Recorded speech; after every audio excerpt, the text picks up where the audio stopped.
Good afternoon, all.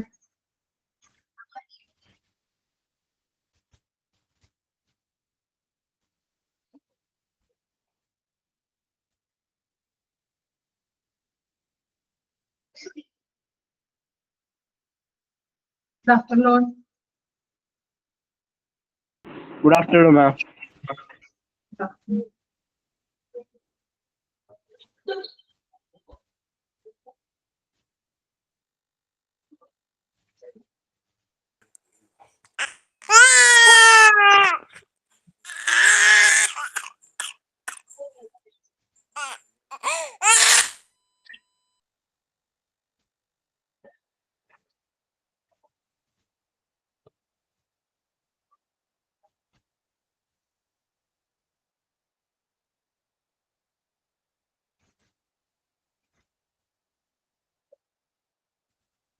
ഒരു കൊച്ചിന്റെ കരച്ചിൽ കേട്ടപ്പോ എല്ലാവരും ഒന്ന് ചിരിച്ചല്ല.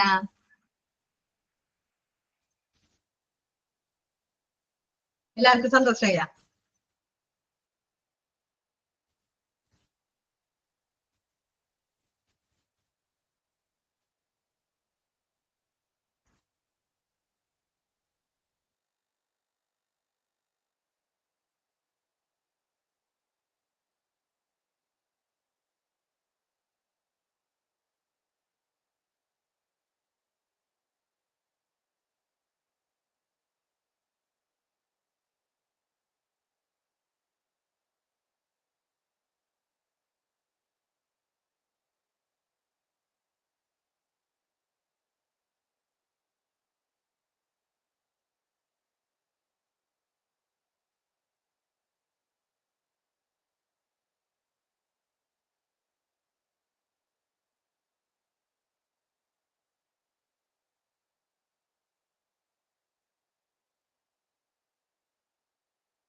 നമ്മൾ ഇടം വരെയാണ് എടുത്തതെല്ലാരും വായിച്ചൊക്കെ നോക്കിയാ?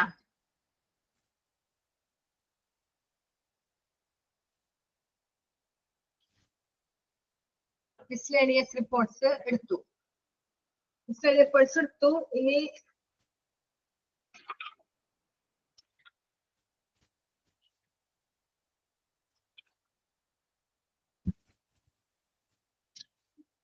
ഫിസിക്കൽ തെറാപ്പി എടുക്കണം അല്ലേ?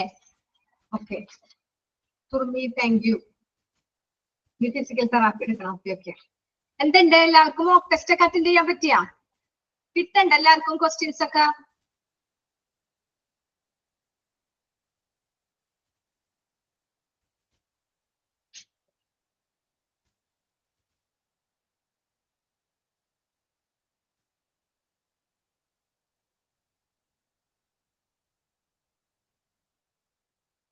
നമുക്ക് ക്വസ്റ്റ്യൻസ് ഒക്കെ കിട്ടണ്ട, അറ്റൻഡ് ചെയ്യാൻ പറ്റുന്നുണ്ട് എല്ലാവർക്കും? ഓക്കെ, അപ്പൊ നമുക്ക് ഇനി അടുത്ത തുടങ്ങാം ക്ലാസ്സിലോട്ട്.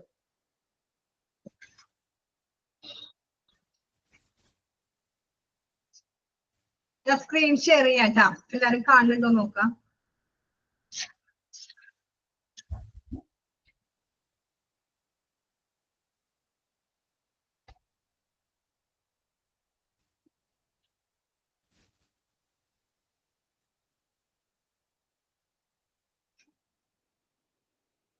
ഓക്കെ, എല്ലാവർക്കും സ്ക്രീൻ ഷെയർ ചെയ്തത് കാണാൻ പറ്റണ്ട?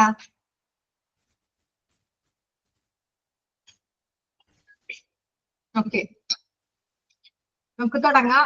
Physical therapy. ഫിസിക്കൽ തെറാപ്പി എന്ന് വെച്ചാൽ എന്താ? മരുന്നുകളൊന്നും ഇല്ലാതെ നമ്മൾ ഈ കഴിക്കുന്ന ടാബ്ലറ്റ്, ഇംഗ്ലീഷ് മരുന്ന് കഴിക്കുമ്പോ ഇഞ്ചക്ഷൻ അങ്ങനത്തെ അതൊന്നും ഇല്ലാതെ ഫിസിക്കലായിട്ട് അല്ലെങ്കിൽ തെറാപ്പി വഴി ഇലക്ട്രിക് ചൂട് പിടിച്ച് അങ്ങനെയൊക്കെ ഉള്ള അസുഖങ്ങൾ മാറ്റണ ഇത്. കായികമായിട്ടും ആധുനികപരമായിട്ട് നമ്മൾ മരുന്നുകളൊന്നും കഴിക്കാതെ നമ്മൾ എക്സസൈസ് ചെയ്ത് നമ്മുടെ ചൂട് പിടിച്ച് അങ്ങനെയൊക്കെ മാറ്റണ ആ ഒരു ആക്ടിവിറ്റിയാണ് ഫിസിക്കൽ തെറാപ്പി എന്ന് പറയുന്നത്. നമുക്ക് വായിച്ചു നോക്കാം ഒന്നുകൂടെ. എന്താ? It gives A descriptions of the assessment and treatment. എന്താ ഡിസ്ക്രൈബ് ചെയ്യണേ? It gives A descriptions of assessment and treatment. എങ്ങനെ?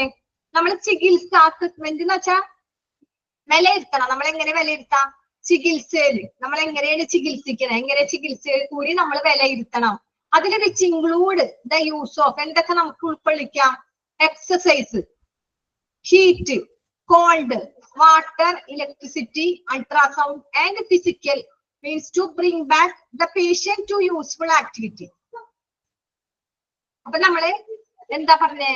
പേഷ്യൻസിന് ഇങ്ങനെ ഇപ്പൊ എക്സാമ്പിൾ ആയിട്ട് നമ്മൾക്കൊരു ഭയങ്കര തലവേദനയും ജലദോഷം ഒക്കെയാണ്. അപ്പൊ നമ്മൾ എന്ത് ചെയ്യും? അപ്പൊ തന്നെ പോയി ഹോസ്പിറ്റലിൽ പോയി ഡോക്ടറെ കണ്ട് ഗുളിക കഴിക്കും. അങ്ങനെയാണോ ചെയ്യുക? അതോ നമ്മൾ എന്ത് ചെയ്യും? ഒരു തലവേദന തുടങ്ങിയിട്ടുള്ളൂ, നമുക്കൊരു തലവേദനയും ജലദോഷവും ഉണ്ട്. അപ്പൊ നമ്മൾ എന്ത് ചെയ്യും? ഒരു ആവി പിടിക്കാനായിട്ട് നമ്മൾ ഇത്തിരി വെള്ളം എടുത്തുകൊണ്ട് വന്ന് അത് ചൂടാക്കി അതിൽ ഇത്തിരി ഉപ്പൊക്കെ ഇട്ട് നമ്മൾ ആവി പിടിക്കും, ഹീറ്റ് പിടിക്കും. അപ്പൊ നമ്മൾക്ക് എന്തുണ്ടാവും? നമുക്ക് നെറ്റ് ഒക്കെ ഒന്ന് ഇവിടെ ഒന്ന് വയ്യാത്ത് നല്ലൊരു ഉണർവ് കിട്ടും നമ്മൾക്ക്. അങ്ങനല്ലേ ചെയ്യാം? അപ്പൊ തന്നെ നമുക്ക് തലവേദന എടുക്കണമെന്ന് പറഞ്ഞ് വേഗം പോയി ഒരു ടാബ്ലറ്റ് ഇട്ട് കഴിക്കുവോ? ഇല്ല. അങ്ങനെ കഴിക്കാതെ നമ്മൾ ഇങ്ങനെ തെറാപ്പിയിലൂടെ ചൂട് പിടിച്ച്, കോൾഡ്, വാട്ടർ, പിന്നെ ഇലക്ട്രിസിറ്റി എന്ന് പറയുന്നത് എങ്ങനെ? ചിലവര് ചൂട് ഒരു മെഷീൻ ഇവിടെ ചില സ്ഥലത്തേക്ക് ഉണ്ട്, എല്ലായിടത്തും ഇറങ്ങിയിട്ടുണ്ടോന്ന് എനിക്കറിയില്ല.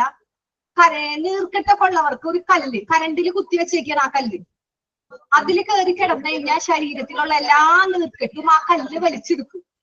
അങ്ങനെ ഒരു സിസ്റ്റം ഉണ്ട്. അപ്പൊ അതിനെന്തോ ഭയങ്കര 1.5 ലക്ഷം കണ്ടാണ് ആ ഒരു കല്ലിന് കാശ് കൊടുത്ത് മേടിക്കാൻ. പക്ഷെ അതങ്ങനെ ആരും മേടിക്കണില്ല. പക്ഷെ ചില സ്ഥലത്ത് അവര് ഒരു ക്യാഷ്, ഇത്രയും ക്യാഷ്, ഇത്രയും മണിക്കൂർ കിടന്നാ ഇത്രയും ക്യാഷ് തന്നാ മതി എന്ന് അങ്ങനെ കൊടുത്തിട്ട് അങ്ങനെ എന്തോ ഒരു ഇത് നടത്തുന്നുണ്ട്. ആലുവ ഭാഗത്തൊക്കെ ഉണ്ട് അത്. അപ്പൊ അതെങ്ങനെയാണ്? ഇലക്ട്രിസിറ്റി, അത് കറണ്ടിലാണ്. പിന്നെ ആണെങ്കിൽ നോക്കിയേ, പണ്ടുള്ളവര് പറയും കറണ്ട് പിടിച്ചവർക്ക് പെട്ടെന്നൊരു അസുഖവും വരില്ല, ഭയങ്കര പ്രതിരോധ ശക്തി ആയിരിക്കും, അവർക്ക് പെട്ടെന്നൊരു അസുഖവും ഏൽക്കില്ല. അതെന്താ കറണ്ട് പിടിച്ചവർക്ക് എന്ന് പറയാൻ? അവരുടെ ശരീരം മൊത്തം കറണ്ട് പിടിച്ചിട്ട് അവര് മരണത്തിൽ നിന്ന് രക്ഷപ്പെട്ടു പോന്നു. അങ്ങനെ പോന്നവരാ കറണ്ട് പിടിച്ചവര്. അപ്പൊ അവരിങ്ങനെ എങ്ങനെയായിരിക്കും? കറണ്ട് പിടിച്ചവരെന്നൊക്കെ പറയുമ്പോ അവർക്ക് ശരീരം മൊത്തം അവരുടെ ടിഷ്യൂസ് അവരുടെ അതൊക്കെ പൊള്ളലേറ്റ് അതിന്റെ കോശങ്ങളൊക്കെ അവരുടെ ഇതില് പോയി പിന്നെ പുതിയത് വരെയാണ്. അവരുടെ ശരീരത്തിൽ ഉണ്ടായിരുന്ന അണുക്കളും എല്ലാരും ആ ചൂട് പിടിച്ചതിനോടൊപ്പം തന്നെ നശിപ്പിച്ചു, ഇല്ലാതായിപ്പോയി. അപ്പൊ അതാണ് ഈ ഇലക്ട്രിസിറ്റി. അങ്ങനെ കറണ്ട് പിടിച്ച് ഒരുപാട് അസുഖങ്ങൾ മാറ്റണതുണ്ട്. പിന്നെ അതുപോലെ ഫിസിയോതെറാപ്പി, നമ്മൾ കാല് വേദന, കൈ വേദന എന്ന് പറയുമ്പോ തന്നെ നമ്മൾ എന്ത് ചെയ്യും? ഓടിപ്പോയി ഒരു ഗുളിക കഴിക്കും. പക്ഷെ നമ്മൾ എന്താ? ഫിസിയോതെറാപ്പി ഒരു തെറാപ്പിസ്റ്റിനെ കൊണ്ടുവന്ന പോലെ നമ്മൾ നന്നായിട്ട് ഉഴിഞ്ഞ് ചൂടൊക്കെ പിടിച്ചു കഴിഞ്ഞാൽ നമ്മൾ ഗുളിക ഇല്ലാതെ തന്നെ നമുക്ക് മാറ്റിയെടുക്കാൻ പറ്റും. അതാണ് പറഞ്ഞത് ഫിസിക്കൽ തെറാപ്പി. അപ്പൊ അത് ഹോസ്പിറ്റലിൽ ഉണ്ടാവും. ട്രീറ്റ്മെന്റ് ഇല്ലാതെ നമ്മള് ഇംഗ്ലീഷ് മരുന്നൊന്നും കഴിക്കാതെ exercise, heat, cold, water, electricity, ultrasound അങ്ങനെയൊക്കെ അങ്ങനെ രീതിയിൽ നമ്മൾ എന്ത് ചെയ്യാം? നമ്മുടെ അസുഖങ്ങളൊക്കെ മാറ്റാം. അതിലൂടെ നമ്മൾ രോഗിക്ക് അത് യൂസ്ഫുൾ ആവുന്ന രീതിയിലായിരിക്കണം, ഉപയോഗപ്രദമാകുന്ന രീതിയിൽ.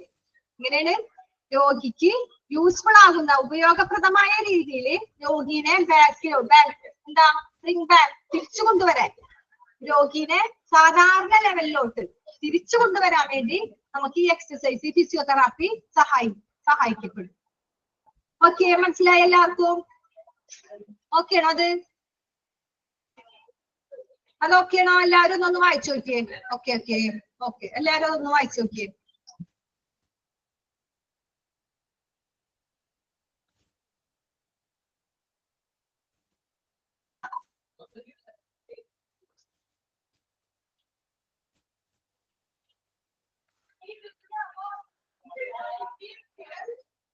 ഓക്കെ, നെക്സ്റ്റ് എടുക്കട്ടെ.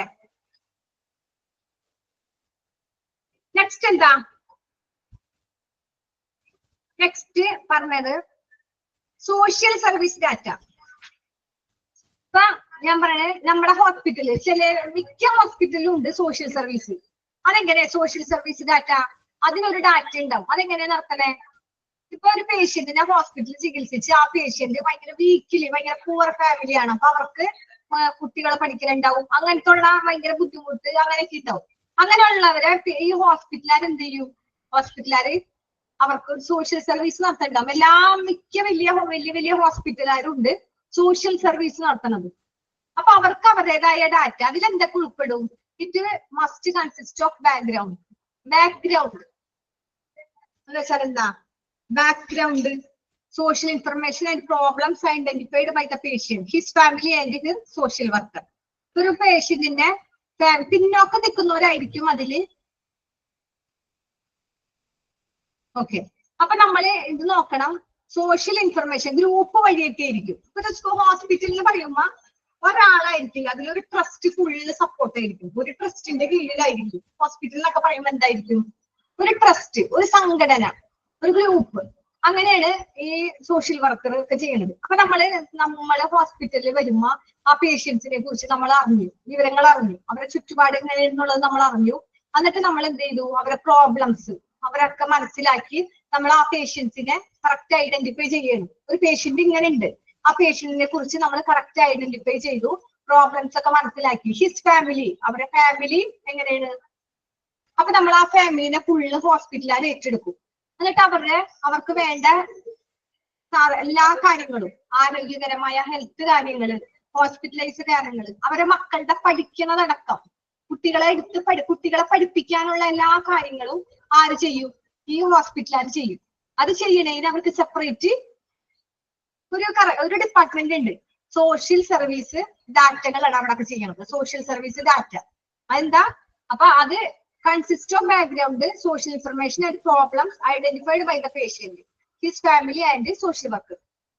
ഒറ്റപ്പെട്ട് കിടക്കണ ഫാമിലിയിലെ ഏതെങ്കിലും കഴിവില്ലാണ്ട് നിൽക്കുന്ന പേഷ്യൻസിനൊക്കെ ഈ ഹോസ്പിറ്റലുകാർ കണ്ടുപിടിച്ച് അവരെ പ്രോബ്ലംസ് ഒക്കെ മനസ്സിലാക്കി അവരെ ഐഡന്റിഫൈ ചെയ്തിട്ട് അവർക്ക് എന്തെടുക്കും? ഏറ്റെടുക്കും. എന്നിട്ട് അവരെ സോഷ്യൽ സർവീസ് അവർക്ക് വേണ്ട സഹായങ്ങളും ഹെൽത്ത് കാര്യങ്ങള്, ഫാമിലി കാര്യങ്ങള്, അവരെ മക്കളുടെ പഠിപ്പടക്കം എല്ലാ കാര്യങ്ങളും ഹോസ്പിറ്റലുകാർ ചെയ്യും. അതിനൊരു ചെറിയ സംഘടന എല്ലാ വലിയ ഹോസ്പിറ്റലിലും ഉണ്ടാവും. ഇതൊക്കെ നമ്മളോട് ഈ സോഷ്യൽ സർവീസിന്റെ കാര്യമൊക്കെ നമ്മളോട് എന്താ പറയണേ? ഇതൊക്കെ നമ്മള് ഹോസ്പിറ്റൽ അഡ്മിനിസ്ട്രേഷനിൽ ഹോസ്പിറ്റലിൽ എന്തൊക്കെയുണ്ട് എന്ന് നമ്മൾ അറിഞ്ഞിരിക്കണം. ഒരു ഹോസ്പിറ്റൽ എന്നാൽ എന്താ, ആ ഹോസ്പിറ്റലില് എന്തൊക്കെ ഉണ്ടെന്നുള്ളത് അറിഞ്ഞിരിക്കണം. അപ്പൊ ചെറിയൊരു ഡിപ്പാർട്ട്മെന്റ് അടക്കമുണ്ടാവും. സോഷ്യൽ സർവീസ് നടത്താൻ ഒരു ചെറിയൊരു ഡിപ്പാർട്ട്മെന്റ് അടക്കമുണ്ട്. അതിന്റെ കാര്യങ്ങളാണ് ആ പറഞ്ഞത്. ഓക്കേണോ? ഓക്കേനാ? ഓക്കെ, സുറുമി എല്ലാത്തിനും ഇത് ചെയ്യണ്ട്, റെസ്പോണ്ട് ചെയ്യണ്ട്. ഗുഡ്. കാരണം ഇപ്പൊ എത്ര മണിയായി? 2:52 ഈ സമയത്ത് നമ്മൾ ഇങ്ങനൊരു ഇരിക്കുമ്പോള് നിങ്ങൾ ആരാ അവിടെ നിന്ന് ഉറങ്ങണോ ഇരിക്കണോ? 29 പേര്, 34 പേരുണ്ടായിരുന്നു. കുറച്ചു പേര് ലെഫ്റ്റ് ആയി പോയി. 29 പേര്. 3:30 ആവുമ്പത്തിനും എത്ര പേരുണ്ടാവും? ഓക്കെ, ഇനി നമ്മൾ എന്താ? Discharge summary. നമ്മൾ ഡിസ്ചാർജ് പഠിച്ചു. എന്താ ഡിസ്ചാർജ്? ഒരു പേഷ്യന്റ് ഡോക്ടറെ കണ്ട് പരിശോധിച്ചതിന് ശേഷം അസുഖങ്ങളെല്ലാം മാറി പേഷ്യന്റ് വീട്ടിലോട്ട് തിരിച്ചു പോകുമ്പോ ഡിസ്ചാർജ്.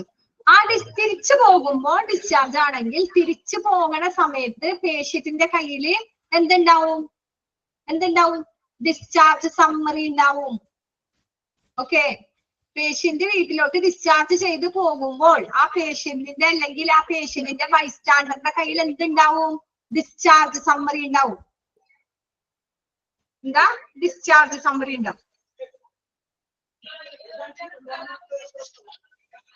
ഓക്കെ, ആ ഡിസ്ചാർജ് സമ്മറി എന്താണെന്നാണ് പറയണത്. എന്താ ഡിസ്ചാർജ് സമ്മറി എന്താണെന്ന് നമുക്ക് നോക്കാം. It is a brief recapitulation of the patient's course in the hospital. എന്താ അതൊരു ചുരുക്കത്തിൽ റിക്കാപ്പിറ്റുലേഷൻ, പുനരാവിഷ്കരണം നടന്ന പേഷ്യൻസിന്റെ ഹോസ്പിറ്റലില്, ആ പേഷ്യൻസ് ഹോസ്പിറ്റലിൽ ട്രീറ്റ്മെന്റ് ചെയ്ത അതിന്റെ കാര്യങ്ങളൊക്കെ, ആ കോഴ്സ് തീർന്നു, കാലത്ത് വന്നു, പേഷ്യൻസ് വന്നു, അഡ്മിറ്റ് ചെയ്തു, മരുന്ന് കഴിച്ചു, അതിന്റെ കോഴ്സ് തീർന്നു. എന്നിട്ട് അതിന്റെ കാര്യങ്ങളെല്ലാം ചുരുക്കി, ബ്രീഫാക്കി ചുരുക്കി റിക്കാപ്പിറ്റുലേഷൻ ചെയ്തതാണ് ഡിസ്ചാർജ് സമ്മറി. എന്നുവെച്ചാൽ പുനരാവിഷ്കരണം, പുനർവിചാരണയായിട്ട്. എന്നുവെച്ചാൽ എന്താ? പേഷ്യൻസിന് ഒരു വലിയ ഫയലുണ്ട്, മെഡിക്കൽ റെക്കോർഡ് ഉണ്ട്. പേഷ്യന്റ് ഫസ്റ്റ് വന്നു കഴിഞ്ഞ സമയത്ത് നമ്മൾ പേഷ്യൻസിന്റെ പേര്, വയസ്സ്, ജെൻഡർ ഒക്കെ നോക്കി എന്ത് ചെയ്തിട്ടുണ്ട്? ചാർട്ട് ചെയ്ത ഒരു ഫയൽ റെക്കോർഡ് ഉണ്ട്. അതിലാണ് പേഷ്യൻസ് ഏത് ഡോക്ടറെയാണ് കണ്ടത്, എന്തിനാ കണ്ടത്, എന്തൊക്കെ ടെസ്റ്റ് നടത്തിയിട്ടുണ്ട് എന്നുള്ള എല്ലാ ഇൻവെസ്റ്റിഗേഷൻ റിപ്പോർട്ട്സ് ഒക്കെ എന്തിലാ? പേഷ്യൻസിന്റെ മെയിൻ ആയ ഫയൽ റെക്കോർഡില്. ആ ഫയൽ റെക്കോർഡിൽ നിന്ന് പേഷ്യൻസ് ഡിസ്ചാർജ് ആകുമ്പോൾ എന്ത് ചെയ്യും? ചുരുക്കത്തില് അതിൽ നിന്നെടുത്ത് അതിനൊന്ന് പുനരാവിഷ്കരിച്ചു, ചുരുക്കി ഒന്നുകൂടി പുനരാവിഷ്കരിച്ച് എഴുതിയ ചെറിയൊരു സമ്മറിയാണ് ഡിസ്ചാർജ് സമ്മറി. അതിലെന്തെല്ലാം ഉൾപ്പെട്ടിട്ടുണ്ടെന്ന് നോക്കാം നമുക്ക്. It involve the reason for hospitalization. First എന്താ? Reason for hospitalization. ആ പേഷ്യന്റ് എന്ത് കാരണം കൊണ്ടാണോ ഹോസ്പിറ്റലില് അഡ്മിറ്റ് ആയത്, ഹോസ്പിറ്റലൈസ് ചെയ്തത്, അതിന്റെ reason. Significant findings from examinations. ആ പേഷ്യന്റിന്റെ അസുഖം കണ്ടുപിടിക്കാനായിട്ട്, സിഗ്നിഫിക്കന്റ് ചെയ്യാനായിട്ട് എന്തെങ്കിലും എക്സാമിനേഷൻ ചെയ്തിട്ടുണ്ടോ ഉണ്ടെങ്കിൽ അത്.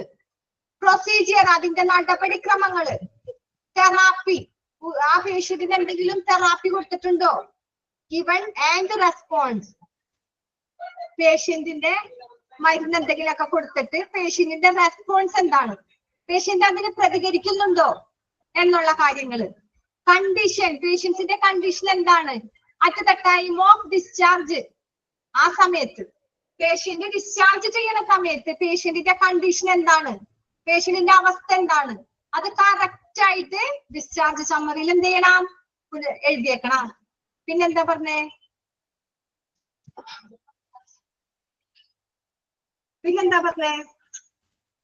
ഇൻസ്ട്രക്ഷൻസ്. പേഷ്യന്റ് നമ്മൾ പോകുമ്പോ എന്താ, പേഷ്യൻസിന് എന്തെങ്കിലും ഇൻസ്ട്രക്ഷൻ കൊടുക്കും. അത് കഴിക്കാൻ പാടില്ല, ഇത് കഴിക്കാൻ പാടില്ല, ഡയറ്റ് ആണ്, അവിടെ നിൽക്കരുത്, അങ്ങോട്ട് പോകരുത് എന്നുള്ള ഇൻസ്ട്രക്ഷൻസ് നമ്മൾ കൊടുക്കും.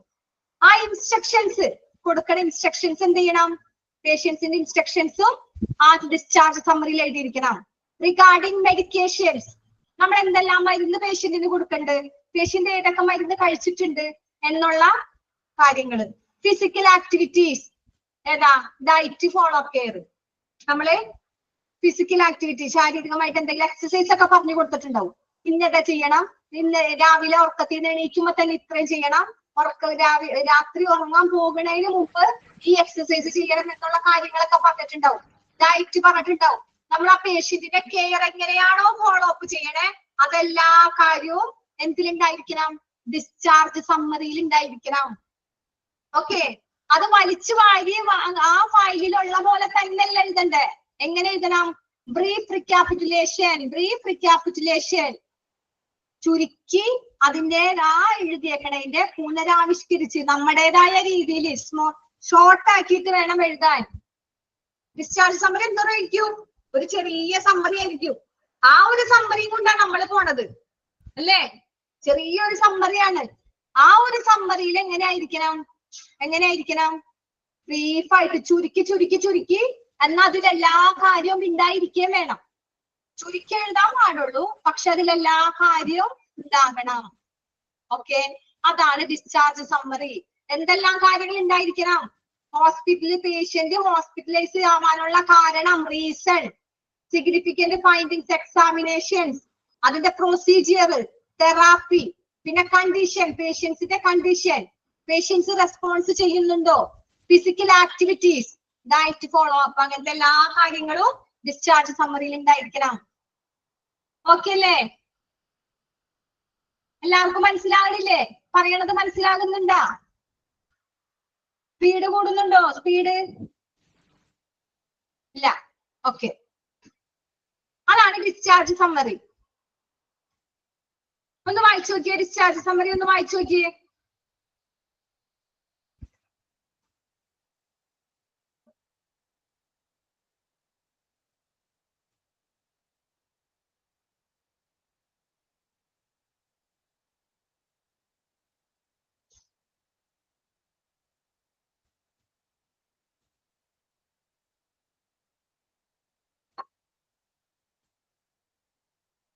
എല്ലാവരും വായിച്ചാ? ഓക്കെ, നെക്സ്റ്റ് എടുക്കാം നമുക്ക്. കുഴപ്പമില്ലല്ലോ, എടുത്തോട്ടെ. നെക്സ്റ്റ്. ഓക്കെ,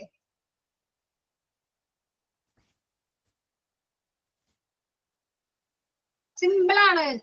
നിങ്ങൾ ഇതില് ക്വസ്റ്റ്യൻ വന്നതിൽ നിങ്ങൾ അണ്ടർലൈൻ ചെയ്യേണ്ടത്, നമ്മളിപ്പോ ഫിസിക്കൽ തെറാപ്പി എടുത്തേ, ഫിസിക്കൽ തെറാപ്പിയിൽ നമ്മള് ഇത് ഇൻക്ലൂഡ് ചെയ്യേണ്ട കാര്യങ്ങൾ ഞാൻ പറയാം.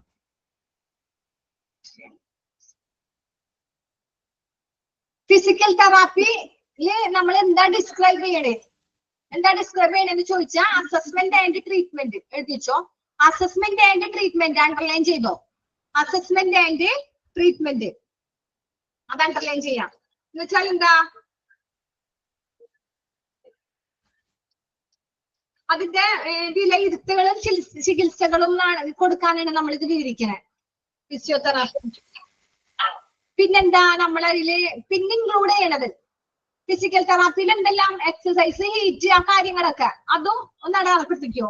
Exercise, heat, cold, water, electricity, ultrasound and physical means occupation, useful activities. Okay, പിന്നെ social service data. Social service ഡാറ്റയിൽ എന്താ പിന്നെ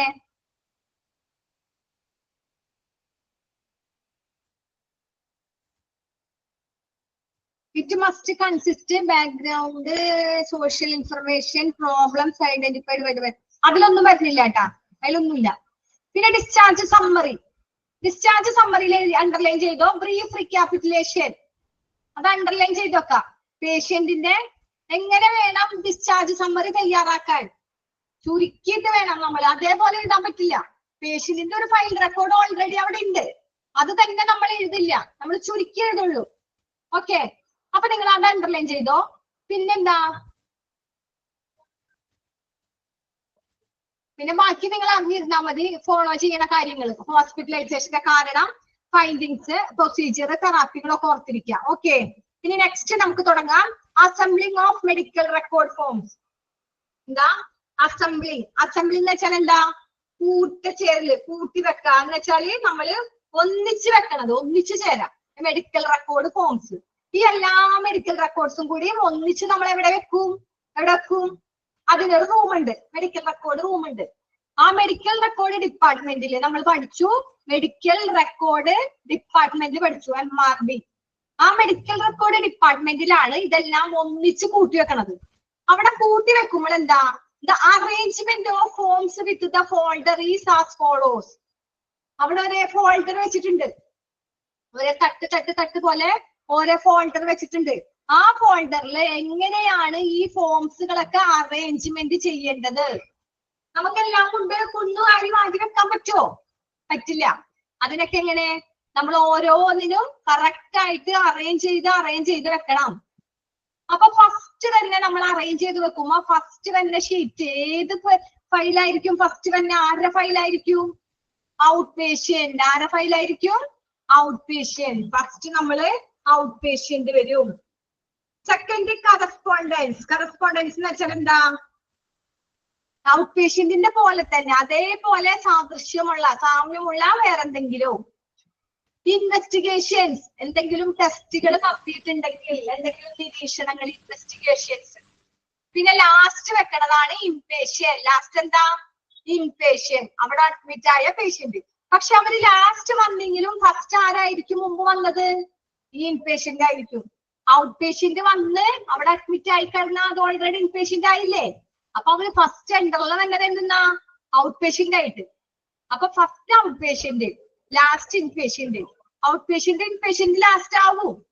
okay okay, 1 minute.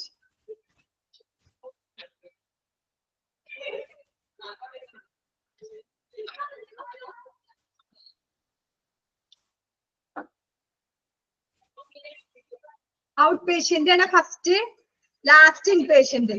Outpatient last എന്താവും? ഇൻപേഷ്യന്റ് ആവും. എങ്ങനെ ഔട്ട് പേഷ്യന്റ് എങ്ങനെ inpatient ആവണേ?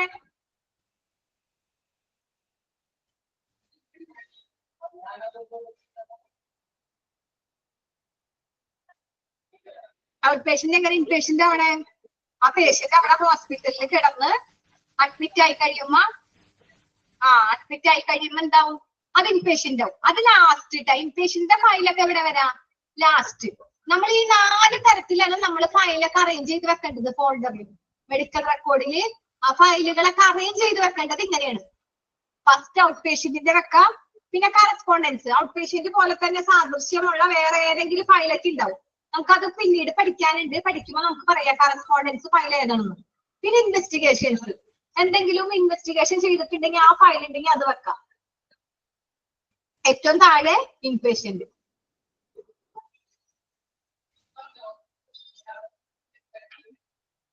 Okay, next out patient. നമുക്ക് out patient നോക്കാം. ഒന്നാമത്തെ നമ്മൾ 4 എണ്ണം പഠിച്ചു. അതിൽ ഔട്ട് പേഷ്യന്റ് നമുക്ക് നോക്കാം. എന്താ out patient?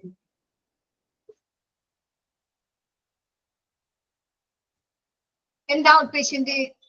Contains out patient form and out patient follow up in chronological order. Other forms R attached as required. എന്താ പറഞ്ഞേ? ഔട്ട് പേഷ്യൻസ് എന്ന് വെച്ചാൽ എന്താ? അതിലെന്തൊക്കെ അടങ്ങിയിട്ടുണ്ടെന്ന് നമ്മൾ കുറെ പഠിച്ചത് മുഴുവനും ഔട്ട് പേഷ്യന്റാ. ഈ നമ്മൾ ഔട്ട് പേഷ്യന്റ് പറഞ്ഞു OPD. ഈ ഔട്ട് പേഷ്യന്റ് എന്ന് വെച്ചാല് എന്താ? ഔട്ട് പേഷ്യന്റ് വരുന്നത് എങ്ങനെ? അതിലെന്തെല്ലാം അടങ്ങിയിട്ടുണ്ടെന്ന്. ഔട്ട് പേഷ്യന്റ് ഒരു ഫോം ഉണ്ടാവും. ഫോം എന്ന് വെച്ചാൽ ഫസ്റ്റ് ഡോക്ടറെ വന്നു, ഡോക്ടറെ കണ്ടു, കൺസൾട്ട് ചെയ്തു, ടെസ്റ്റ് ചെയ്തു, അങ്ങനത്തെ ഉള്ള കാര്യങ്ങളൊക്കെ എഴുതിയേക്കുന്നത് എന്താ? അവിടെ ഒരു ഫയൽ ഉണ്ട്. അതാണ് out patient form. Out patient follow up, നമ്മൾ ഔട്ട് പേഷ്യന്റിനെ എങ്ങനെ ഫോളോ ചെയ്തേക്കണേ? എങ്ങനെ സ്റ്റെപ്പ് ആയിട്ട് കറക്റ്റ് ഫോളോ ചെയ്തിട്ടുണ്ടാ? അങ്ങനെയുള്ള കാര്യങ്ങൾ ക്രോണോളജിക്കൽ ഓർഡറിൽ വേണം. എന്ത് ഓർഡറിലാ? Chronological order. അത് അണ്ടർലൈൻ ചെയ്തോ? ആ ഓർഡറിന്റെ കാര്യം അണ്ടർലൈൻ ചെയ്തോ? ഔട്ട് പേഷ്യന്റ് എന്താ? അതെങ്ങനെ നമ്മൾ ക്രമീകരിക്കണേ നമ്മൾ നോക്കണത് കേട്ടോ. അപ്പൊ ഔട്ട് പേഷ്യന്റ് എങ്ങനെ? കാലക്രമത്തിൽ, ക്രോണോളജിക്കൽ ഓർഡറിൽ. അത് എത്ര കാലം കഴിഞ്ഞാലും, എത്ര ഇത് കഴിഞ്ഞാലും ആ ഓർഡറിലായിരിക്കും ഔട്ട് പേഷ്യന്റിന്റെ ഇരിക്കുന്നത്. ഔട്ട് പേഷ്യന്റ് എങ്ങനെ? ഔട്ട് പേഷ്യന്റ് ഫോമും ഔട്ട് പേഷ്യന്റിന്റെ ഫോളോ അപ്പും അതിങ്ങനെ ഓർഡർ ആയിട്ട്. ആദ്യം ഔട്ട് പേഷ്യന്റിന്റെ ഫോം, പിന്നെ ഔട്ട് പേഷ്യന്റിന്റെ ഫോളോ അപ്പ്. അത് ക്രോണോളജിക്കൽ ഓർഡർ ആയിട്ട് അണ്ടർലൈൻ ചെയ്തോ? ക്രോണോളജിക്കൽ ഓർഡർ എന്ന് അണ്ടർലൈൻ ചെയ്തോ? പിന്നെന്താ? Other forms R attached as required. ബാക്കിയുള്ള ഫോംസ് ആവശ്യമുണ്ടെങ്കിൽ മാത്രം അറ്റാച്ച് ചെയ്താൽ മതി. വേറെ എന്തെങ്കിലുമൊക്കെ ഫോം ഉണ്ടാവും. ഈ പറഞ്ഞ ഫോം കൂടാതെ out patient, correspondence, investigations, inpatient അല്ലാതെ വേറെ ഏതെങ്കിലും ഫോം ഉണ്ടെങ്കിൽ അത് ആവശ്യമുണ്ടെങ്കിൽ മാത്രം, ആസ് റിക്വയർഡ്, ആവശ്യമുണ്ടെങ്കിൽ മാത്രം അറ്റാച്ച് ചെയ്യണം. ഓക്കെ, അപ്പൊ ഒന്നുകൂടി പറയാ. എന്താണ് ഔട്ട് പേഷ്യന്റ്? ഔട്ട് പേഷ്യന്റിൽ എന്താണ് ഇരിക്കുന്നത്? Outpatient form. ഔട്ട് പേഷ്യന്റില് outpatient form and follow up. ഔട്ട് പേഷ്യന്റിനെ ഫോളോ ചെയ്യണത് എന്ത് ഓർഡറിലാ? Chronological order. എന്തോർഡർ? Chronological order. മറ്റേ ഫോം ഉണ്ടാവും. Other form are attached as required. വേറെ ഫോം ആവശ്യമുണ്ടെങ്കിൽ മാത്രം റിക്വയർഡ് ചെയ്താൽ മതി. ആവശ്യമുണ്ടെങ്കിൽ മാത്രം അറ്റാച്ച് ചെയ്താൽ മതി. വേറെ ഫോം എന്ന് പറയുന്നത് ഏതാ? വേറെ ഫോം? ഹോസ്പിറ്റൽ ഔട്ട് പേഷ്യന്റ് കൂടാതെ വേറെ എന്തെങ്കിലും, ഈ 4 കാര്യങ്ങൾ കൂടാതെ എന്തെങ്കിലും ഫയൽ ഉണ്ടെങ്കിൽ അത് ആവശ്യമുണ്ടെങ്കിൽ മാത്രം അറ്റാച്ച് ചെയ്താൽ മതി. ഓക്കെ, ഔട്ട് പേഷ്യന്റ് കിട്ടി എല്ലാവർക്കും? ഇനി പറയണോ ഔട്ട് പേഷ്യന്റ്?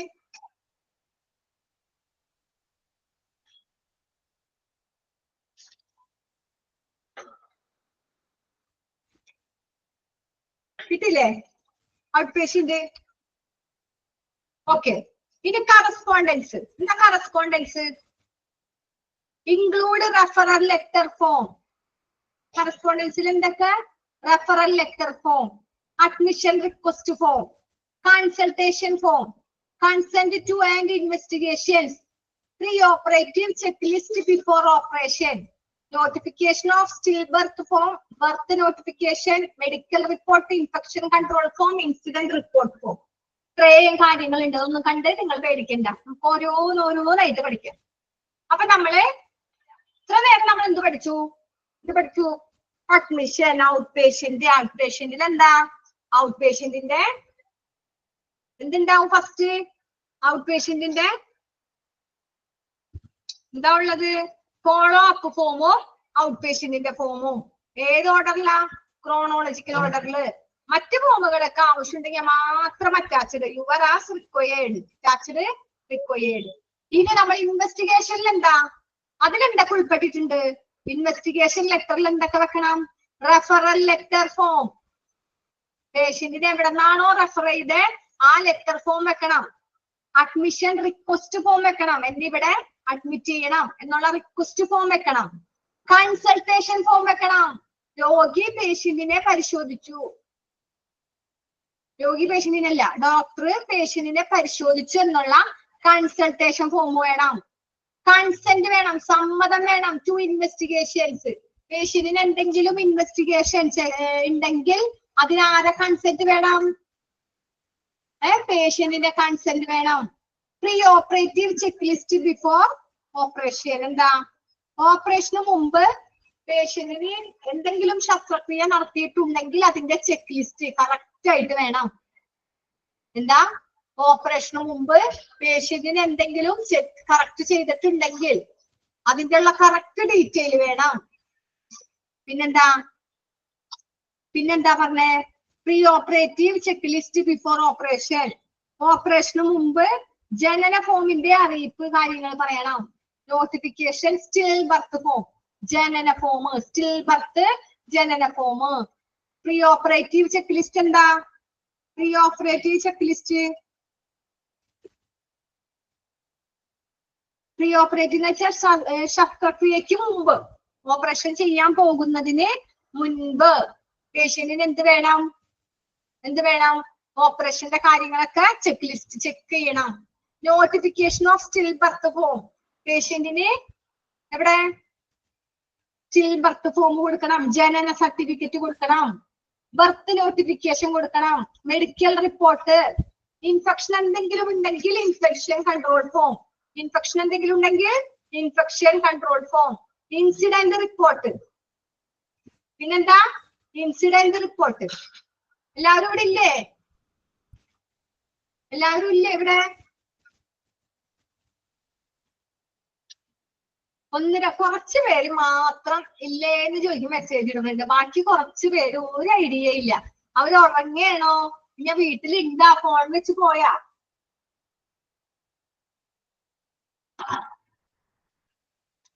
ഞാനുണ്ട്, വിനോയുണ്ട്, ഓക്കെ. പിന്നെ സുസ്മിത ഉണ്ട്, രമ്യ സിജു ഉണ്ട്. ഓക്കെ, എല്ലാവരും ഇവിടെ ഉണ്ട്. ഓക്കെ, എല്ലാവരും ഉണ്ട്. ഓക്കെ, അപ്പൊ ആരും ഉറങ്ങിയിട്ടില്ല. നിങ്ങൾ ഇങ്ങനെ ഉണ്ടെന്ന് പറഞ്ഞിട്ട് റെസ്പോണ്ട് ചെയ്യാണ്ടാവുമ്പോഴാണ് നമുക്ക് സങ്കടം വരുന്നത്. നമ്മൾ ഈ തൊണ്ട പൊട്ടി ഉച്ച നേരത്ത് പറഞ്ഞിട്ട് നിങ്ങൾ ആരും ഇതില്ലല്ലോ കേൾക്കാൻ, അല്ലേ? ഓക്കെ, അപ്പൊ നമ്മൾ എവിടെ നിർത്തിയത്?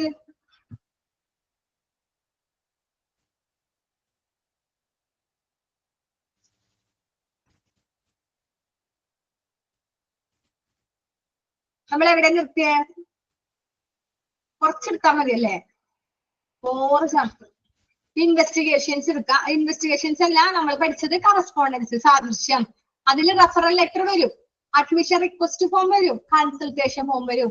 Referral letter, admission request, consultation, consent to investigations, consent to investigations. Pre-operative checklist before operation. Pre-operative checklist before operation. Notification of stillbirth form. Notification of stillbirth form. Stillbirth. Janana certificate. Birth notification. Medical report. Doctor report വേണ്ടേ? Doctor report ഇല്ലാണ്ട് നമുക്ക് ഒരു ഫയലും വെക്കാൻ പറ്റില്ല. അപ്പൊ doctor report. Infection control. ആ പേഷ്യന്റിന് എന്തെങ്കിലും ഇൻഫെക്ഷൻ ഉണ്ടെങ്കിൽ അതിനെ കൺട്രോൾ ചെയ്തപ്പോൾ. പിന്നെന്താ? Incident report. എന്തെങ്കിലും അപകടം സംഭവിച്ചാലുള്ള റിപ്പോർട്ട്, ഇൻസിഡന്റ് റിപ്പോർട്ട്. ഇതൊക്കെ എന്തിലുള്ളതാ? കറസ്പോണ്ടൻസിൽ. ഇതൊക്കെ എന്തിലുള്ളതാ? കറസ്പോണ്ടൻസിൽ. ഇനി എല്ലാവരും ഒന്ന് വായിച്ചു നോക്കിയേ.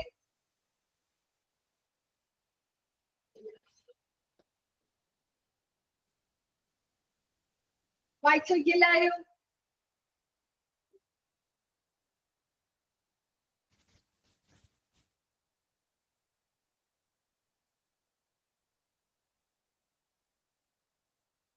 വായിച്ചു നോക്കിയ കിട്ടുന്നുണ്ടാ? എന്തെങ്കിലും ഡൗട്ട് ഉണ്ടാ വായിച്ചിട്ട്? ഇല്ല. സ്പീഡ് കൂടണമൊന്നുമില്ലല്ലോ? ഇല്ല.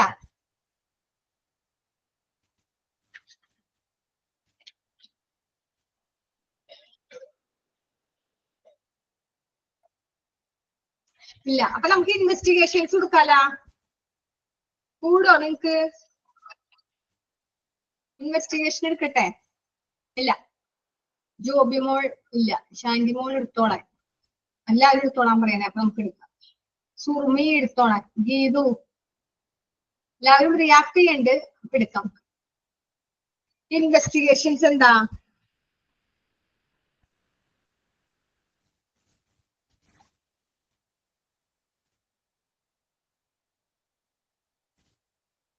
നോക്കാം.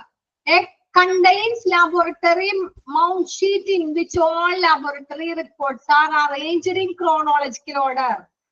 X-ray mount sheet with all radiology reports mounted in chronological order. ECG, EEG, and ultrasound. Investigation. Binoy investigation. ബാക്കിയെല്ലാം കഴിഞ്ഞു. ഇൻവെസ്റ്റിഗേഷൻ എടുക്കാനാണ്. എടുക്കട്ടെ?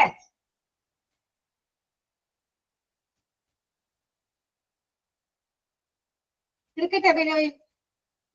അന്വേഷണം. ഓക്കെ. അന്വേഷണം എന്തിന്റെ?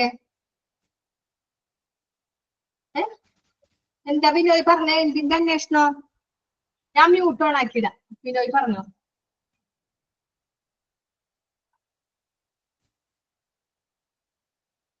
പറ ബിനോയ്. മ്യൂട്ട് ഓൺ ആക്കിയിട്ടുണ്ട്. അല്ല മാഡം, ഇൻവെസ്റ്റിഗേഷനിൽ വേറെ രീതിക്ക് പറയുമ്പോ അന്വേഷണം അതിന്റെ Malayalam meaning. Investigation Malayalam meaning. Okay okay. Investigation വെച്ചാൽ എന്താ? അന്വേഷണം. അതാണ് ഉദ്ദേശിച്ചത്. Okay okay okay. നമുക്ക് എടുക്കാം ഇൻവെസ്റ്റിഗേഷൻ. നമുക്ക് ഇന്ന് തീരില്ല. നമുക്ക് ഇൻവെസ്റ്റിഗേഷന്റെ ആ ഒരു ചെറിയ പാരാഗ്രാഫ് ഉള്ളു. അതൊന്നും എടുക്കട്ടെ? മഴ. ഇവിടെ ഭയങ്കര മഴ. ഇവിടെ വെയിൽ വേണം. അവിടെ മഴ ഉണ്ടാ? തിരുവനന്തപുരത്ത് എടുത്തോളാം. തിരുവനന്തപുരത്ത് എന്നും മഴയാണല്ലേ? അല്ല, ഇവിടെ മഴ ഇല്ല മേഡം ഇപ്പൊ. മഴയില്ല. Okay okay. അപ്പൊ നമുക്ക് ഇൻവെസ്റ്റിഗേഷൻ എടുക്കാം. ഇടിവെട്ടുണ്ടോ മേഡം? ഇടിവെട്ടൊക്കെ ഉണ്ട്. അധികമില്ല. ചെറുതായിട്ട് ഇരുട്ടായി പോലെ ഉണ്ട്. ഒരു സമയം 4:15. വൈഫൈ ആണോ ഉപയോഗിക്കണത്? നെറ്റ് ആണോ? വൈഫൈ ആണ്. അയ്യോ, ഇടിവെട്ട സമയത്ത് വൈഫൈ ഇടല്ലേ മേഡം, അത് ചീത്തയായി പോവും. അവരെ ഓഫ് ചെയ്തോളും. അങ്ങനെ വലിയ ഇടിവെട്ടൊക്കെ വരുമ്പോഴേ അവിടെ ഓഫീസിൽ ഓഫ് ചെയ്തോളും. ഞങ്ങൾ അവിടെയാണ് ഇരിക്കുന്നത്. അവിടെ ഓഫീസിൽ ഒരു പ്രാവശ്യം ഇതുപോലെ ഫുള്ള് പോയതാണ്. പിന്നെ റെഡിയായതാ. ഭയങ്കര ഇരുട്ടായിട്ട് നിൽക്കുന്നുണ്ട്. മഴ കുറേശ്ശെ ചെയ്യുന്നുണ്ട്. ഓക്കെ. നമുക്ക് തുടങ്ങാം. നമുക്ക് ഇൻവെസ്റ്റിഗേഷന്റെ ആ ഒരു പാരാഗ്രാഫ് എടുക്കാം. ഇൻപേഷ്യന്റ് കൂടി എടുത്താലേ തീരുള്ളൂ. പക്ഷെ ഇൻപേഷ്യന്റ് എടുക്കാൻ നേരില്ല. നമുക്ക് ഈ ഒരു ഇൻവെസ്റ്റിഗേഷന്റെ ഒരു പാരാഗ്രാഫ് ഒന്ന് വായിച്ചു നോക്കാം. ഓക്കെ. അപ്പൊ കണ്ടെയ്ൻസ് ലാബോറട്ടറി മൗണ്ട് ഷീറ്റ്. അപ്പൊ വായിച്ചതല്ലേ? നമുക്കൊന്നുകൂടി എന്താ ഇൻവെസ്റ്റിഗേഷൻസ് എന്ന് വെച്ചാൽ എന്താ? അന്വേഷണങ്ങൾ. അന്വേഷിക്കുന്നത്, ഇൻവെസ്റ്റിഗേഷൻ ചെയ്യുന്നത്. എന്താ? എല്ലാ ലാബ് റിപ്പോർട്ട്സ് നമ്മൾ ഇൻവെസ്റ്റിഗേഷൻസ് ഒക്കെ എവിടെയാണ് നമ്മളിത് കൊടുക്കുക? ഇപ്പൊ നമ്മുടെ ബ്ലഡ് റിസൾട്ട് അതിനൊക്കെ വേണ്ടി നമ്മൾ എന്താ ലാബില് എവിടെയാണ് ലാബ് റിപ്പോർട്ട്സ്. ഈ ലാബറട്ടറി റിപ്പോർട്ട്സ് അത് അറേഞ്ച് ചെയ്യണം. Mount sheet, laboratory mount sheet എന്ന് വെച്ചാൽ എല്ലാ ലാബിലും ഉണ്ടാവും. എന്തുണ്ടാവും? അവിടെ ഒരു ഷീറ്റ് ഉണ്ട്. നമ്മൾ ഇത് പറഞ്ഞ പോലെ നമ്മൾ പഠിച്ച പോലെ നമുക്ക് നഴ്സുമാർക്ക് നഴ്സിംഗ് ഷീറ്റ്, ഡോക്ടർമാർക്ക് discharge summary discharge sheet, admission sheet, nursing sheet, TPR chart, അങ്ങനെ ഒരുപാട് ചാർട്ടുകൾ നമ്മൾ പഠിച്ചു. പക്ഷെ ലാബോറട്ടറി ഡിപ്പാർട്ട്മെന്റിൽ അവർക്കുണ്ട് മൗണ്ട് ഷീറ്റ്. അവർക്ക് ഒരു ഷീറ്റ് ഉണ്ട്, മരുന്നുകളൊക്കെ ഉള്ള ഒരു ഷീറ്റ്. മൗണ്ട് ഷീറ്റ് എന്ന് പറഞ്ഞാൽ എങ്ങനെയാണ് കണ്ടിട്ടില്ലേ? തട്ട് പോലെ അതിലിങ്ങനെ നമ്മുടെ ഹോസ്പിറ്റൽ അസുഖത്തിന്റെ കാര്യങ്ങൾ നോർമൽ ലെവൽ എഴുതിയിട്ടുണ്ടാവും. നോർമൽ ഇങ്ങനെയാണ്. പിന്നെ ബ്ലഡ് ആയാലും ബ്ലഡ് ടെസ്റ്റ് ചെയ്യുമ്പോൾ എങ്ങനെ നമ്മളിപ്പോ ബ്ലഡിന് ബ്ലഡ് ആറി നോക്കുകയാണെങ്കിൽ ബ്ലഡ് ആറി എന്ന് പറയുന്നത് ബ്ലഡ് റൊട്ടി നോക്കുകയാണെങ്കിൽ എങ്ങനെ ഇരിക്കും? അതിന്റെ നോർമൽ ലെവൽ എഴുതിയിട്ടുണ്ടാവും. നമ്മൾ ബ്ലഡ് ടെസ്റ്റ് ചെയ്തതും അപ്പുറത്ത് നോർമൽ ലെവലും ഉണ്ടാവും. അതെന്തെടുത്താലും ഉണ്ടാവും. ബ്ലഡ് ഷുഗർ ആയാലും എക്കത്തിന്റെ കാര്യത്തിലും ലാബ് റിപ്പോർട്ടിൽ എന്തുണ്ടാവും? ഇപ്പുറത്ത് നോർമലും ഉണ്ടാവും, ഇപ്പുറത്ത് നമ്മുടെ കണ്ടീഷനും ഉണ്ടാവും. അപ്പൊ അതാണ് ലാബറട്ടറി മൗണ്ട് ഷീറ്റ്. അവിടെ ഒരു ഷീറ്റ് ഉണ്ട്. In which all laboratory reports are arranged in chronological order. അപ്പൊ എങ്ങനെയാണ് അറേഞ്ച് ചെയ്യണേ? ഈ chronological ഓർഡറിൽ. എങ്ങനെയാണ്? chronological order, കാലക്രമ അനുസരിച്ച്. ഈ chronological ഓർഡറിലാണ് നമ്മളെ ഇവിടെ മുകളിൽ നമ്മൾ പഠിച്ചു. ഫയലൊക്കെ ഔട്ട് പേഷ്യന്റിന്റെ ഫയല് എങ്ങനെ chronological ഓർഡറിലാണ് നമ്മൾ ചെയ്യുന്നത്. അതുപോലെ തന്നെയാണ് ലാബോറട്ടറി മൗണ്ട് ഷീറ്റിലും അറേഞ്ച് ചെയ്യണത്. ലാബോറട്ടറി മൗണ്ട് ഷീറ്റിലും അറേഞ്ച് ചെയ്യണത് എങ്ങനെ? ക്രോണോളജിക്കൽ ഓർഡറിൽ. എക്സ്റേ അതിലെന്തൊക്കെ ഉണ്ടാവും? X-ray mount sheet with all radiology department. പിന്നെ ഇതിൽ ആരൊക്കെ ഉണ്ട്? ലാബോറട്ടറി മൗണ്ട് ഷീറ്റില് ക്രോണോളജിക്കൽ ഓർഡറിലും എക്സ്റേയിൽ ഉണ്ടാവും ഒരു മൗണ്ട് ഷീറ്റ്. അവിടെ ഇതുപോലെ തന്നെ പിന്നെ റേഡിയോളജി റിപ്പോർട്ട്സിൽ ഉണ്ടാവും. അവിടെയും ക്രോണോളജിക്കൽ ഓർഡറിൽ. ECG, EEG and ultrasound examinations, other diagnostic investigation reports which kept in the following order. ഏത് ഓർഡറിലാ? Lab, x-ray, ECG, EEG, ultrasound and others. ഓക്കെ, അങ്ങനെ ഇതില് കറക്റ്റ് ഓർഡറിൽ. അപ്പൊ എല്ലാത്തിലും ലാബ് ആയാലും എക്സ്റേ ആയാലും റേഡിയോളജി ഡിപ്പാർട്ട്മെന്റ് ആയാലും എല്ലാത്തിലും അവർക്ക് എന്തുണ്ട്? ഒരു മൗണ്ട് ഷീറ്റ് ഉണ്ട്. അവർ എഴുതല ഒരു മൗണ്ട് ഷീറ്റ് ഉണ്ട്. അത് ഏത് ഓർഡറിലാ? ക്രോണോളജിക്കൽ ഓർഡറിൽ. അത് മാത്രം നിങ്ങൾ ഓർത്താൽ മതി. എവിടെ ആയാലും എല്ലാത്തിനും എന്തുണ്ട്? ഒരു ഓർഡർ ഉണ്ട്. ആ ഓർഡർ അനുസരിച്ച് മാത്രമേ പോകുള്ളൂ. ക്രോണോളജിക്കൽ ഓർഡറിൽ ECG ആണെങ്കിൽ EEG, പിന്നെ വേറെ ഡയഗ്നോസ്റ്റിക്, അതർ ഡയഗ്നോസ്റ്റിക് ഇൻവെസ്റ്റിഗേഷൻ, വേറെ എന്തെങ്കിലും അസുഖപരമായിട്ട് നമ്മൾ ഇൻവെസ്റ്റിഗേഷൻ ചെയ്തിട്ടുണ്ടെങ്കിൽ ആ റിപ്പോർട്ട്സ് എല്ലാം ഇതേ ഓർഡറിൽ വരും. ഏത് ഓർഡറിലാ? ലാബ് ഫസ്റ്റ് ഏതാ വരാ? ലാബ് റിസൾട്ടുകൾ. ലാബിലുള്ള ബ്ലഡ്, യൂറിൻ ഒക്കെ ടെസ്റ്റ് ചെയ്തിട്ടുള്ളത് lab result first. Second x-ray. Third ആണ് ECG റിസൾട്ട് വരുന്നത്. ഫോർത്ത് EEG റിസൾട്ട് വരും. ഏറ്റവും ലാസ്റ്റ് അൾട്രാസൗണ്ട് അല്ലെങ്കിൽ വേറെ എന്തെങ്കിലും റിസൾട്ടുകൾ ഉണ്ടെങ്കിൽ. അൾട്രാസൗണ്ട് എന്ന് പറയുന്നത് സ്കാനിങ് ഒക്കെ ഇല്ലേ? അപ്പൊ സ്കാനിങ് ഒക്കെ ആണെങ്കിൽ ലാസ്റ്റാ വരുള്ളൂ. ഫസ്റ്റ് ഇമ്പോർട്ടന്റ് ലാബ് റിപ്പോർട്ടിനാണ്. നമ്മൾ ആദ്യം തന്നെ പോയി ബ്ലഡ് ടെസ്റ്റ് ചെയ്തിട്ട് ബ്ലഡ് റിസൾട്ട് നോക്കിയിട്ടാണ് അസുഖം ഡയഗ്നോസ് ചെയ്യുന്നത്. എന്നിട്ടും പറ്റില്ലെങ്കിൽ മാത്രമേ നമ്മൾ എക്സ്റേ എടുക്കുള്ളൂ. അത് കഴിഞ്ഞിട്ടും എക്സ്റേയിൽ അസുഖം കണ്ടുപിടിക്കാൻ പറ്റില്ലെങ്കിൽ നമ്മൾ എന്ത് ചെയ്യും? ECG എടുക്കും. ECG എന്താ? Electro cardiogram. ECG എടുത്തിട്ടും അവന്റെ അസുഖം മനസ്സിലായില്ലെങ്കിൽ EEG എടുക്കും. Electro encephalogram. EEG എന്താ? Electro encephalogram. എന്നിട്ട് മനസ്സിലായില്ലെങ്കിൽ നമ്മൾ എന്ത് ചെയ്യും? അൾട്രാസൗണ്ട് ആൻഡ് അതേഴ്സ് സ്കാൻ ചെയ്യും. എന്നിട്ട് കണ്ടില്ലെങ്കിൽ അതിനുള്ള വഴി നോക്കും. ഓക്കെ, ഒന്നും കൂടിയും പറയാം. ഇൻവെസ്റ്റിഗേഷൻസ്, അന്വേഷണങ്ങൾ, എന്ത് അന്വേഷണം വന്നാലും ലാബറട്ടറി ആയാലും എക്സ്റേ ആയാലും റേഡിയോളജി ആയാലും എന്ത് ഓർഡർ ഉണ്ട്? ലാബറട്ടറി മൗണ്ട് ഷീറ്റിൽ എന്ത് ഓർഡർ ഉണ്ട്? ക്രോണോളജിക്കൽ ഓർഡർ ഉണ്ട്. ആ ഓർഡറിൽ ഫസ്റ്റ് എങ്ങനെ വരൂ? ലാബ് ഫസ്റ്റ് എന്താ വരാ? ലാബ്, സെക്കൻഡ് എക്സ്റേ, പിന്നെ ECG, EEG, പിന്നെ സ്കാനിങ്, അൾട്രാസൗണ്ട് അതേപോലെ സ്കാനിങ്. ഓക്കെ ഓക്കേടാ എല്ലാരും? ഒന്ന് വായിച്ചു നോക്കിയ ഇൻവെസ്റ്റിഗേഷൻസ്.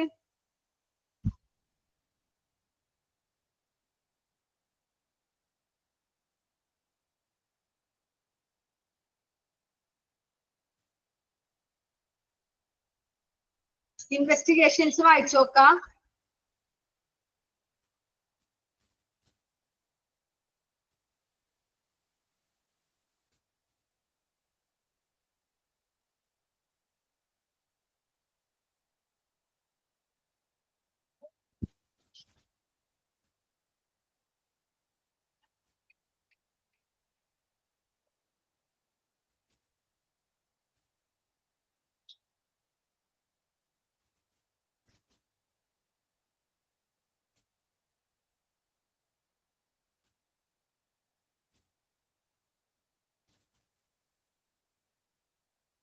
വായിച്ച എല്ലാരും കിട്ടിയാ?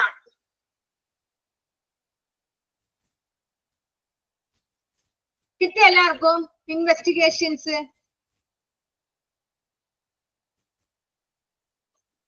ഓക്കെ കിട്ടി എല്ലാവരും. ഇനി പറയണ്ടല്ല, ആർക്കും സംശയങ്ങളൊന്നുമില്ലല്ല. ക്ലാസ് എടുക്കണതൊക്കെ മനസ്സിലാവണില്ലേ? ഇല്ലേ? നിങ്ങൾക്ക്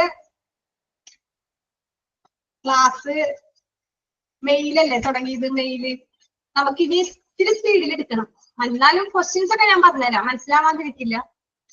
നമുക്ക് നിങ്ങൾക്ക് എക്സാം ആവാനായിട്ടുണ്ട്. ഞാൻ പറഞ്ഞ നിങ്ങളോട് എക്സാം എന്താണെന്നൊക്കെ പറഞ്ഞ ഇല്ല. അപ്പൊ എക്സാം തുടങ്ങാനായിട്ടുണ്ട് നിങ്ങൾക്ക്. അപ്പൊ പോർഷൻസ് ഒക്കെ നമുക്ക് തീർക്കണം. അതുകൊണ്ട് എല്ലാവരും അടുത്ത ക്ലാസ്സിൽ നല്ലോണം വായിച്ചു വരാം കേട്ടാ. സംശയമൊക്കെ ഉണ്ടെങ്കിൽ ചോദിക്കുക. നമുക്ക് ക്ലാസ് ഒക്കെ തീർത്ത് പഠിക്കണം. നമുക്ക് സ്റ്റഡി ലീവ് കിട്ടുന്നില്ല. അപ്പൊ എല്ലാ ടോപ്പിക്കിലും നമുക്ക് സ്റ്റഡി ലീവ് കിട്ടിയിട്ട് എന്ത് വേണം? സ്റ്റഡി ലീവ് അനുസരിച്ച് നമുക്ക് ക്വസ്റ്റ്യൻസ് ആൻസർ ഒക്കെ ആൻസർ ചെയ്യണ്ടേ? വേണ്ടേ? ക്വസ്റ്റ്യൻ ആൻസർ ഒക്കെ നമുക്ക് ആൻസർ ചെയ്യാം. നല്ല പരീക്ഷയ്ക്ക് വരുന്ന ഒരു മോഡല് നിങ്ങൾക്ക് അറിയാൻ പറ്റും. ഒരു മോഡൽ എക്സാം ഒക്കെ ഉണ്ടാവും. നിങ്ങൾ അതൊക്കെ അറ്റൻഡ് ചെയ്ത് എല്ലാവർക്കും പാസ്സാവണം. ഒരൊറ്റ ഇതിൽ ഏകദേശം ഇരിക്കല. എല്ലാവരും ലെഫ്റ്റ് ആയി പോയി. 10-32 പേര്, 22 പേരേ ഉള്ളൂ. 22 പേരും ഒരൊറ്റ ഇതില് പാസ്സാവണം. ഫസ്റ്റ് ഇതിൽ തന്നെ. ഓക്കെ, ആരും റീ എക്സാം ഒന്നും എഴുതാനുണ്ടാവരുത്. നമ്മൾ തരുന്ന ടോപ്പിക്കിൽ എന്തെങ്കിലും സംശയം ഉണ്ടെങ്കിൽ ചോദിക്കുക. മനസ്സിലാക്കിയാൽ മതി. നിങ്ങൾ ബൈ ഹാർട്ട് ഒന്നും ചെയ്യണ്ട. മലയാളത്തിലായാലും നിങ്ങൾ അത് മനസ്സിലാക്കാം. എന്താ ചെയ്യുന്നുണ്ട് മാഡം. മോക്ക് ടെസ്റ്റില് മാർക്ക് വാങ്ങാൻ പറ്റുന്നുണ്ട്. പറ്റുന്നുണ്ട്. Okay okay okay. നിങ്ങൾ കിട്ടുന്നുണ്ട്. അതേപോലെ തന്നെ ആയിരിക്കും ക്വസ്റ്റ്യൻസും വരുന്നത്. നിങ്ങൾക്ക് മനസ്സിലാവണ്ടോ അറിയാൻ വേണ്ടിയിട്ടാണ് മോക്ക് ടെസ്റ്റ് ഇടുന്നത്. ഇപ്പം തേർഡ് ഫോർത്ത് മോക്ക് ടെസ്റ്റ് ഇതുവരെയുള്ള വന്ന മോക്ക് ടെസ്റ്റ് പഠിച്ചാൽ നമുക്ക് ജയിക്കാൻ പറ്റുമല്ലോ മാഡം? പറ്റും പറ്റും ജയിക്കാൻ പറ്റും. അത് കഴിഞ്ഞിട്ട് അവര് മോഡൽ എക്സാം ഇടും. അതിലും തരും ക്വസ്റ്റ്യൻസ്.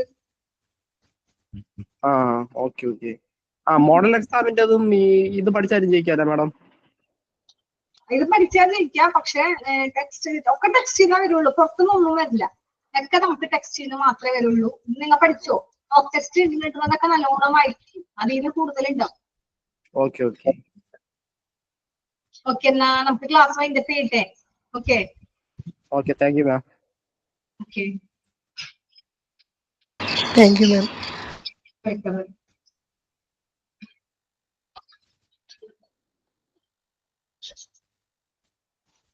ലീവ് ചെയ്യട്ടെ മാഡം? ആ ഓക്കെ ഓക്കെ ലീവ് ചെയ്തോ, ലീവ് ചെയ്തോ. ഓക്കെ